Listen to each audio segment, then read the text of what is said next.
ඔයා දන්නවද ඒ ගොඩක් කොල්ලෝ ගේම්ස් ප්ලේ කරන්න කැමතියි කියලා. Tamanට අවශ්‍ය ජීවිතේ ගේම් එක ඇතුලේ ගොඩනගන්න පුළුවන් නිසා. ඒ ගේම් එක ඇතුලේදී ඔයාට ඕන තරම් ඔපචුනිටිස් හම්බ වෙන ඔයාව ලෙවල් අප් කරන්න. මං තිත්ත ඇත්ත මේකෙදි කියන්නම්. කොල්ලෝ විච් අපි බලාපොරොත්තු වෙනවා Tamanට වටිනාකම. කොල්ලෝ විච් අපි බලාපොරොත්තු වෙනවා ගරුත්වය. කොල්ලෝ විච් අපි බලාපොරොත්තු වෙනවා Tamanගේ ලෙගසි එක බිල්ඩ් කරන්න. ඒ හැමදේම අපිට මේ රියැලිටි එකේ කරන්න බැරි වුණාට බහුතරයක් කොල්ලෝ ගේම් එකක් ඇතුලේදී ඔය හැම ආතල් එකක්ම ගන්නවා. ඒකයි ගේම් එක ප්ලේ කරන්න පටන් ගත්ත කොල්ලෙක් ඒ මිෂන් එක නැත්තම් ඒ සම්පූර්ණ ගේම් එකම කම්ප්ලීට් කරනකම් පිස්සුවෙන් වගේ ගේම් එක ප්ලේ කරන්න. ඒ වෙන මුකුත් නිසා නෙමෙයි. මොකද ඔයාට අවශ්‍ය හැමදේම ඒ ගේම් එක ඇතුළතදී ලබා ගන්න පුළුවන් නිසා. හිතලා බලන්න යාළුවා. ඔයා ගේම් එකට ඇඩික්ට් වෙලා නැහැ. ඔයාගේ ප්‍රශ්නේ තියෙන්නේ ඔයා රියල් ලයිෆ් එකේ ප්ලේ කරද්දී බයයි ෆේල් වෙන්නේ. ඒත් ඔයා ගේම් එකක් ඇතුළතදී ප්ලේ කරද්දී කිසිම වෙලාවක බය නැහැ. ඔයා ඕන රිස්ක් එකක් ගන්නවා. Tamanට තියෙන මිෂන් එක කම්ප්ලීට් කරන්න. හැබැයි රියල් ලයිෆ් එකේ ওই දේවල් කරන්න ගියොත් ඔයා හිතනවා මට සෙකන්ඩ් chance එකක් හම්බෙන්නේ ගන්න නැති වෙයි. ඒත් ගේම් එකක් ඇතුළතදී හිතලා බලන්න. ඔයා මිෂන් එකක් ෆේල් වෙන හැම තැනකදීම ඔයාට තව රීචාන්ස් එකක් දෙනවා. ඒක නිසා යාළුවා ඔයා කිසිම වෙලාවක බය නැහැ. ඒ ගේම් එක ඇතුලේ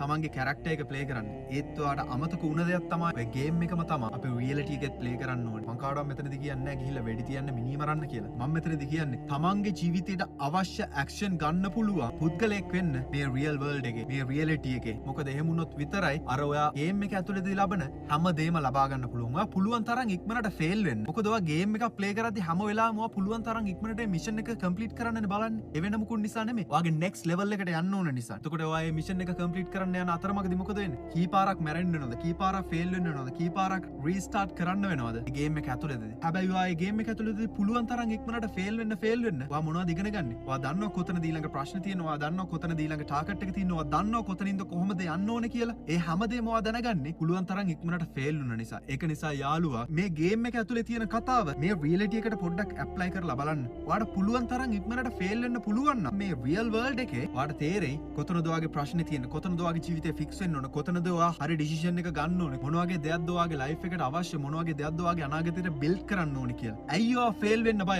ෆේල් වෙනවා කියන එක සාමාන්‍ය දෙයක්. ඔයාට කොච්චර ඉක්මනට ෆේල් වෙන්න පුළුවන්ද? අය තරමට ඉගෙන ගනි. ඔයාගේ ලයිෆ් එකේ මොනවද ඉම්ප්‍රූව් වෙන්න ඕනේ. ඔයාගේ ලයිෆ් එකට ඇත්තටම අවශ්‍ය මොනවද කියලා. මේ රියැලිටි එකට ෆේස් කරන්නේ නැතුව කොහොමද ඔයාට ඇත්තටම අවශ්‍ය දේවල් දැනගන්නේ? ඒක නිසා යාළුවා ගේම් එක ඇතුලේ ඔයා පොරක් වුණාට ලෝකයේ ඇතුලේදී පොරක් වෙන්න ඔයාට තියෙන එක chance එකයි. හැබැයි මේ chance එක ගන්න නම් ඔයාට multiple times fail වෙන්න වෙනවා. තමන්ගේ වැරදුන තැන් හදා ගන්න වෙනවා. තමන්ව fix කරන්න වෙනවා. තමන්ගේ මේ real life එකේ mission එක complete කරන්න. ඒක නිසා යාළුවා ඔයා පරදින හැම වෙලාවකම හිතලා බලන්න ඒක ඇත්තටම ඔයා පෙරදුනාද නැත්නම් ඔයාගේ වැරදුන තැන ඔයාට හදාගන්න chance එකක් හම්බුණාද කියලා. මොකද ගේම් එකක් ප්ලේ කරද්දී ඔයා කිසිම වෙලාවක ඒක regret කරන්නේ නැහැ. ඔයාට second chance එකක් තියෙන නිසා.